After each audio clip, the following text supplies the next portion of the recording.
लिखी हुई है और वो गटर पे है। 15 साल में इनको दिखा नहीं। विशालगढ़ में अगर कुछ होता है तो जाके मलंगगढ़ में अगर कोई बात हुई तो चिल्ली पुकार, उनको ये नहीं दिख रहा है। मैंने बोली थी, कहाँ बोले गई थी मैम, आपकी पार्टी गई थी, अजीत दादा से बात की है। अजीत दादा ने तो ऐसे लोगों का सपोर्ट किया है, बीजेपी को सपोर्ट करना चाहिए। चाहते हैं आप बताएं, हम चाहते हैं आप बताएं क्या नाम है। देखिए अजीत दादा ने अभी लाड़की मुसलमानों के हिंदू लोगों को नहीं मिला ना, अभी लोगों ने को भी मिला में रहते हैं, तो सिर्फ ऐसा नहीं है। हम चाह रहे हैं आप अजीत दादा जी आके कुछ ऐसे काम बताएं जो मुसलमानों को तो एक काम। मुसलमानों के हित में यही बनी, उसमें 4 मुस्लिम लोग रह गए, हमने सेकुलर लोगों को वहाँ पे जिता के बाद दवा लेना कहाँ तक सही है?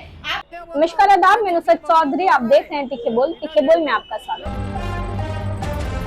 मैम आज जो प्रेस कॉन्फ्रेंस रखी गई है किस बारे में रखी गई है? देखिए अस्सलाम वालेकुम, नमस्ते।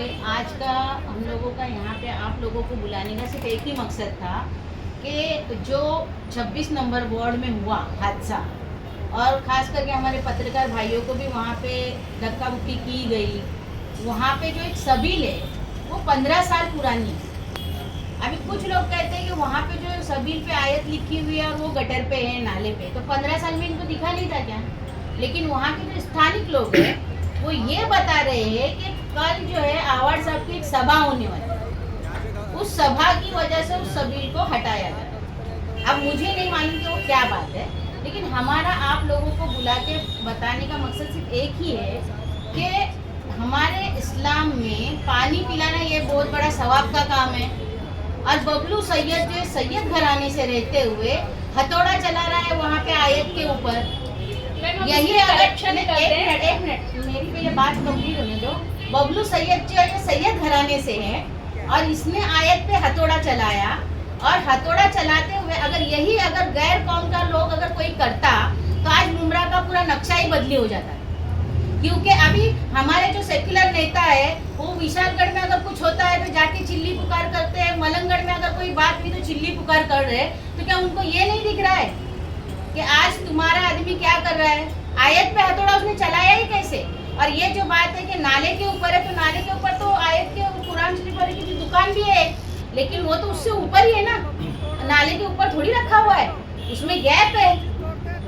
वो तो बोल रहे हैं उनकी 7/12 की जमीन है। वो कौन सी जमीन उनकी नहीं है?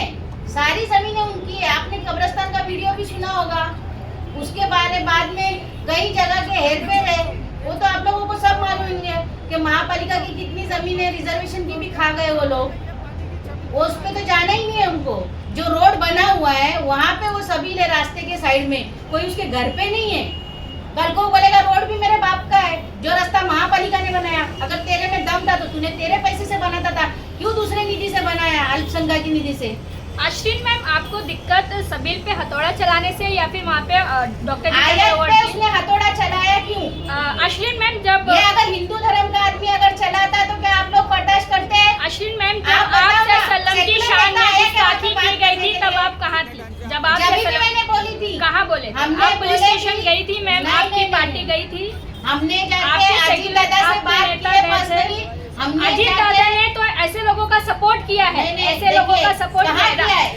कईयों के हम आपको वीडियोस दिखाएंगे जहाँ पे वो रामगिरी को न जाने कैसे ऐसे लोगों को सपोर्ट कर रहे हैं। देखिए हमारे जाने के बाद उन्होंने काफी हद तक जो है वो सब बातों को इग्नोर करना शुरू कर दिया और मुसलमानों का साथ देना भी शुरू कर दिया। क्योंकि बीजेपी को कभी भी मुसलमानों ने वोट दिया नहीं है, तो हम बीजेपी से उम्मीद नहीं रख सकते कि वो मुसलमानों का फेवर करे। लेकिन अजीत दादा की पार्टी को मुसलमान फेवर करती है। अजीत दादा की पार्टी के साथ मुस्लिम नेता जुड़े हुए, और आपने ये भी देखा होगा कि वक्फ बोर्ड के बाद में वक्फ बोर्ड का जो अभी कानून उसमें कमेटी बनी, उसमें भी अजीत दादा ने खास मुस्लिम जो है 4 खासदार वहाँ पे गए, तो कहीं ना कहीं फर्क पड़ा है। और ये अपोजिशन भी मानती है। अपोजिशन की भी एक बाइट में कि देखो पहले तो उनके बोलने पे ठीक है, इतना तभी होता था, तो अभी उन्होंने अभी भी बोलना चाहिए, तो वो भी मानती है कि हमारे वहाँ जाने से फर्क पड़ा है। इधर लोगों में ऐसा चर्चा भी है, सबील हुसैनी का मामला जब बढ़ा है आज से, लगभग कल रात से ये विवाद उठा है, और आज लोगों में ऐसा चर्चा है कि सबील के पीछे बिल्कुल ही कोई प्रोजेक्ट बन रहा है जिसके वजह से उसे दिक्कत हो रही है, तो वो सबील हटाई जाए। तो ये कहाँ तक सही है? अरे भाई उनको दिक्कत है ही, क्योंकि उनकी वहाँ पे बिल्डिंग का बड़ा प्रोजेक्ट है। प्रोजेक्ट के अलावा कल एक उनकी सभा है आवाड़ साहब की, तो ये जो है अपनी राजनीति चमकाने के लिए, अपना नाम चमकाने के लिए लोग कुछ भी कर सकते हैं। और मुझे तो अफसोस इस बात का है कि वो सेक्युलर नेता का है जो सेक्युलरिज्म की बात करता है। अगर आज उनका कार्यकर्ता इस तरीके से हरकत कर रहा है, इससे पहले भी मैंने आपको बताई ना कि साहिल होटल के बाजू में भी रोड वाइंडिंग के नाम पे सबील तोड़ने की कोशिश की गई थी। उस वक्त में भी जहूर फक्की, उसकी बहन नुसरत और फिर वहाँ पे हमारे मुन्ना भाई ने भी उनको बहुत सपोर्ट किए थे और आज वो सबील कहीं ना कहीं छोटी मोटी बनी हुई है। पहले जो बड़ी थी उसको तोड़ दिया गया था। तो उससे दिक्कत क्या है, आने जाने वाले लोगों को पानी पीने मिलता है और पानी पिलाना सबक का काम है, लेकिन सेक्युलर नेता भी तो उनको बोलना चाहिए ना। आप क्यों नहीं बोल रहे हो? अगर आप बताओ ना, अगर एक हिंदू ने अगर उस पर हथौड़ा चलाया होता तो आज मुमरा का माहौल चेंज होता था या नहीं होता? एक विधायक जो जितेंद्र अवार्ड साहब जो हमारे विधायक है मुमरा कलवा के, वो अब तक इस मामले पे खामोश है। अब तक कुछ बोल क्यों नहीं रहे अपने कार्यकर्ता को, इस पे सबक क्यों नहीं मेरा, इसीलिए तो मैं बोल रही हूँ सोच बदलो, मुमरा बदलेगा, सोच बदलो, नेता बदलो।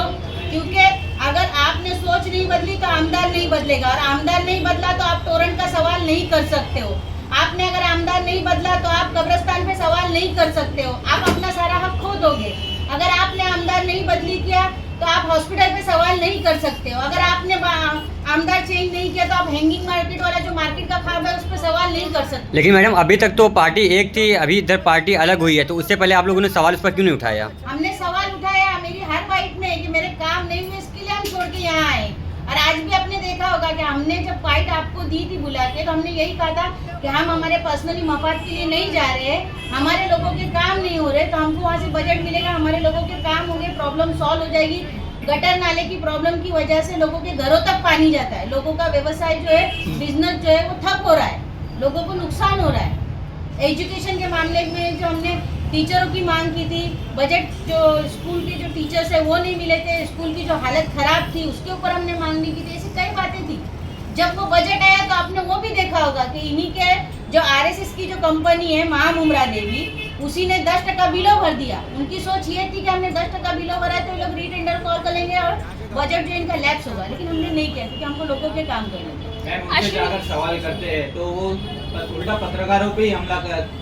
जो आपने देखा कल जो वीडियो आया, यानी बिल्ली खंबा नोचे वाली बात है। अब उनके पास जवाब देने के लिए है ही नहीं, इसीलिए कह रही हूँ कि अभी भी मौका है। अभी सिर्फ उनको एक ही दिखता है, बीजेपी। अरे बीजेपी कोई भूत है जो हमको खाएगा? हम मुसलमान हैं, हमको तो किसी चीज़ का खौफ नहीं है, हम अल्लाह की जात के अलावा किसी से डरते नहीं है।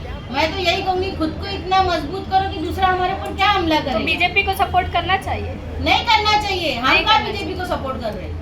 हमने जो, मैंने क्या कहा, बीजेपी कभी भी मुसलमानों को फेवर नहीं करती, ये आप लोग भी जानते हैं, क्योंकि मुसलमानों को वोट ही नहीं देती है। लेकिन हम जिस पार्टी से जुड़े हैं, अजीत दादा की, उसमें कितने मुस्लिम नेता है।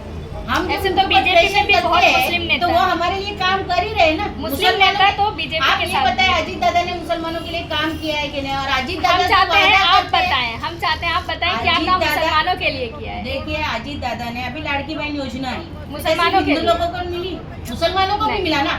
अभी लोगों ने को भी मिला क्योंकि वो इस देश में रहते हैं, तो सिर्फ उनके लिए नहीं था। ऐसा नहीं है, लोगों ने। मैम हम चाह रहे हैं आप अजीत पवार जी के कुछ ऐसे काम बताएं जो मुसलमानों के हित में किए गए हैं, कोई तो एक काम। मुसलमानों के हित में यही वक्फ बोर्ड में जो कमेटी बनी, उसमें 4 मुस्लिम लोग गए, ये मुसलमानों के हित में है। तो मुसलमानों के वक्फ बोर्ड बिल पास करना ही मुसलमानों के हित में नहीं था। पहले आपने जख्म दिया, फिर आप दर्द लगाने। इससे पहले इतने सारे मुसलमानों के लिए बिल ये कर लिया हमने, सेकुलर लोगों को वहाँ पे जिता के भेजा था। जख्म देने के बाद दवा देना कहाँ तक सही है? आप मुझे ये बताइए ना, जो सेकुलर लोगों को हमने चुन के भेजा, उन्होंने हमारे लिए क्या किया? मैम मैं कोई पार्टी की कार्यकर्ता नहीं, मैं आपसे अगेंस्ट में क्वेश्चन कर रही हूँ। पहले जख्म देकर दवा देना कहाँ तक सही है? जख्म देकर दवा देना कहाँ तक सही है?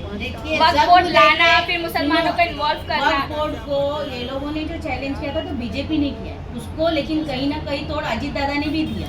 तो आप ये भी तो देखो ना, क्योंकि जरूरी नहीं है कि उन्होंने उनके साथ में रह के खामोश रह के उनकी हाँ में हाँ मिलाई। ऐसा तो है नहीं ना कि अजीत दादा ने उनके साथ हाँ में हाँ मिला के उनकी हर बात को एक्सेप्ट किया है करके। अगर हम लोग नहीं रहते तो वो क्या बोलते थे, नहीं बोल पाएंगे हम। अभी ये जो मामला हुआ है, उस बंदे ने जिसने 15 साल पहले वो सबील बनाई थी, सूत्रों से ऐसा भी पता चल रहा है कि एनसीपी शरद पवार गुट के कार्यकर्ताओं से उसे धमकी भी दी जा रही है। उस बारे में क्या कहोगे? देखो वो तो है ही उधर गुंडा राज, वो लोग ने धमकी दी भी होगी, भरोसा ही नहीं है उनका। वो तो जब पत्रकारों के बदन पे आ सकते हैं, किसी के बारे में कुछ भी बोल सकते हैं, तो उनसे उम्मीद वही की जा सकती मैम है। आखिरी सवाल, उस सभी को बचाने के लिए आपका क्या काम? उस सभी को तो हम लोग तोड़ने किसी हाल में नहीं देंगे। अगर वो सभी टूटी तो हम वापस जाके दोबारा बनाएंगे। ये भी सुनना।